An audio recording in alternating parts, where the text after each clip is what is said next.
আমার 10টাই বিয়ে হয়েছে। হ্যাঁ, 10 খান বিয়ে তোর গুদ মাছে তো কাজে 10টা বিয়ে হয়েছে, 10টা স্বামী আমার বলুক যে আমি কার কাছ থেকে কি নিয়ে আইছি।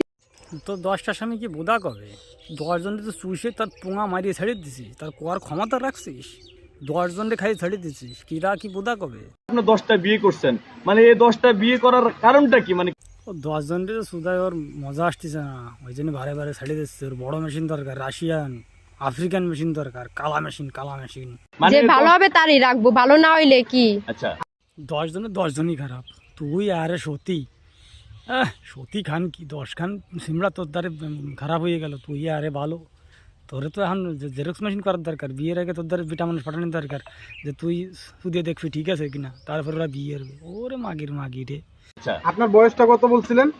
20। 20। তোর বোধা 20 বছর বয়সে 10টা সিমড়া লাইফ শেষ করছিস, জান তুই দাবি করছিস 10 জন খারাপ। তোরে তো শুলিস রনি দরকার, তোর গুদি সামনে মিসাইল দিয়ে ছেড়ে দেওয়া দরকার। তুই জেনে যেয়ে পড়বি।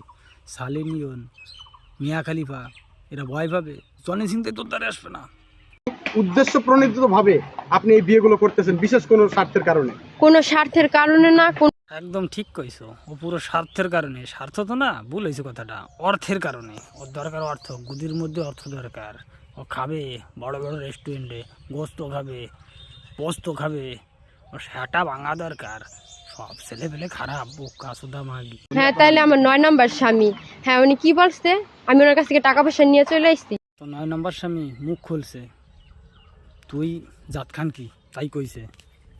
আর তুই ঘন টাকার কথা কইস কেন? টাকা তো 9 জনেরটা মারি দিছিস, সেটা বাইসি এসে, তাই তোর ভাগ্য ভালো, তাই একটু মুখ খুলছে, আমরা জানতে পারলাম। নাহলে তো গুদ মারি ছেড়ে দিতি বাংলাদেশে, তো একটু জানা দেশ, তুই তো পুঙ্গা মারি ছেড়ে দিতি। তুই তো দেশে জিনিস না, পুরো ভাইরাস, করোনাতে ডেঞ্জারাস জিনিস।